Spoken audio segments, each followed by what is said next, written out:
4.5 months back tech మహీంద్రాలో join అయ్యాను. అందరిలాగే hundreds of people coming there. అందులోంచి ఇంటర్వ్యూ క్రాక్ చేసి నేను జాబ్లో జాయిన్ అయ్యాను. జాయిన్ అయిన తర్వాత జూన్ మంత్లో నాకు హెల్త్ నిజంగా బాగుండలేదు. ఫ్లోర్ మీదనే పడిపోయాను. వాళ్ళు ఇక్కడ నుంచి యూనివర్సిటీ లోపల ఉన్న చిన్న హాస్పిటల్ డామ్స్కి తీసుకెళ్లారు. అక్కడి నుంచి లేదు తన కండిషన్ బాగాలేదు, మీరు మల్లారెడ్డికి తీసుకెళ్ళండి అని చెప్పారు. అక్కడి నుంచి నేను మల్లారెడ్డి హాస్పిటల్కి డెఫినెట్గా వెళ్ళాను. వెళ్ళిన తర్వాత అక్కడ కూడా ఫెసిలిటీ సరిగ్గా లేవని మా హస్బెండ్ నన్ను ఇంటి దగ్గర ఉన్న జీనియా హాస్పిటల్కి షిఫ్ట్ చేశారు. సో అక్కడ వాళ్ళు చెప్పారు మీకు స్పాండిలైసిస్ అయి ఉండొచ్చు, బికాజ్ మీరు చాలా ఇయర్స్ నుంచి కార్పొరేట్స్లో వర్క్ చేస్తున్నారు కాబట్టి మీరు స్పాండిలైసిస్ ట్రీట్మెంట్ తీసుకోండి అని చెప్పారు. సో నేను స్పాండిలైసిస్ ట్రీట్మెంట్ తీసుకోవడానికి 15 days ఫిజియోథెరపీ ఉండింది. ఆల్రెడీ నేను ఆ డాక్యుమెంట్స్ వాళ్ళకి సబ్మిట్ చేశాను. ఆ పాయింట్ ఆఫ్ టైంలో డాక్యుమెంట్స్ సబ్మిట్ చేసిన తర్వాత ఆ 14 days ఆఫ్ టైంలో థ్రెటనింగ్ ఈమెయిల్స్, మిమ్మల్ని మేము జాబ్లోంచి తీసేస్తున్నాం, మీరు రిపోర్ట్ చేయట్లేదు, discontinuation of your work, we are very sorry to let you know that your no more an employee, అలా మెయిల్స్ పెట్టడం స్టార్ట్ చేశారు. చాలాసార్లు కాల్స్ చేశారు. చేసినప్పుడల్లా మీరు ఎప్పుడొస్తున్నారు అని అడిగారు. కానీ మీకు ఎలా ఉంది, మీ హెల్త్కి ఏమైంది అని ఎవ్వరూ అడగలేదు.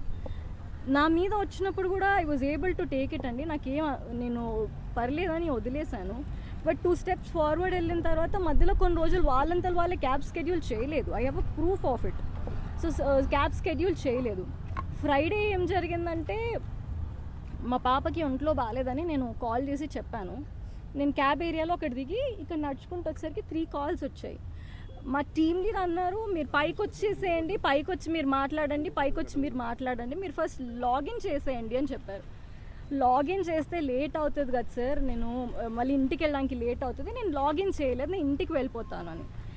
ఆల్రెడీ డెసిషన్ కనుక మీరు తీసేసుకుంటే మీరు మమ్మల్ని ఎందుకు మేడం అడగడం అంటే, లేదు సార్ మీరు మా టీఎల్ మీకు చెప్పకుండా ఎలా ఉంటాను అని చాలా మర్యాదగానే నేను కాల్ డిస్కనెక్ట్ చేశాను.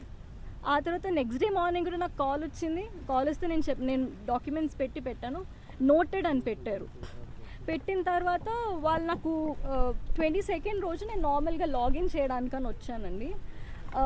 ఫ్రైడే రోజు నేను ఆఫీస్కి వెళ్ళలేదు.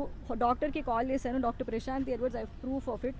తను రేపు పొద్దున్న మార్నింగ్ 10 o'clockకి రమ్మన్నారు. సాటర్డే రోజు పాప నేను ప్రాపర్గా హాస్పిటల్కి తీసుకెళ్ళిన తర్వాత వాళ్ళు టెస్ట్స్ చేశారు. రిపోర్ట్స్ అన్నీ సండే కదండి, మండే వచ్చి తీసుకోండి అన్నారు. మండే మొత్తం ట్రీట్మెంట్ చేసిన తర్వాత కూడా, నేను డాక్యుమెంట్స్ పంపించిన తర్వాత కూడా they wrote me an email that నేను డాక్యుమెంటేషన్ పంపించలేదు, వాళ్ళకి ఎలాంటి కమ్యూనికేషన్ ఇవ్వలేదు కాబట్టి నన్ను సర్వీసెస్ నుంచి తీసేస్తున్నా అని మెయిల్ పెట్టారు. After multiple attempts, we have not any medical report, nor have reported back to office. Hence, we will have to unfortunately proceed with the separation under abandonment form అని ఒక mail పెట్టారు. నా దగ్గర proofs ఉన్నాయి that నేను I have sent it to them అని చెప్పి. ఒకటి నాకు మెయిల్ 21st రోజు మెయిల్ వచ్చింది, థ్రెటనింగ్ మెయిలే అది కూడా. It is not never requesting. Phone చేసినప్పుడు కూడా మీ పాపకి ఎలా ఉంది, మీరు ఎప్పటి వరకు వస్తారు కూర్చోండి. 21st రోజు వాళ్ళు ఇచ్చారు, వాళ్ళకి నేను రిప్లై చేశాను. నేను ఎక్కడ వాళ్ళకి కమ్యూనికేట్ చేయకుండా పారిపోయానో నాకైతే తెలియలేదు. మళ్ళీ ఇందులో క్లియర్గా you haven't reported to office అన్నారు. 22nd రోజు నేను ఆఫీస్కి వచ్చాను. I used office cab. వచ్చిన తర్వాత when I was reading those mails అండి, నాకు అనిపించింది నేను ఇంత టాక్సిక్ ఎన్వైరన్మెంట్లో నేను వర్క్ చేయలేను.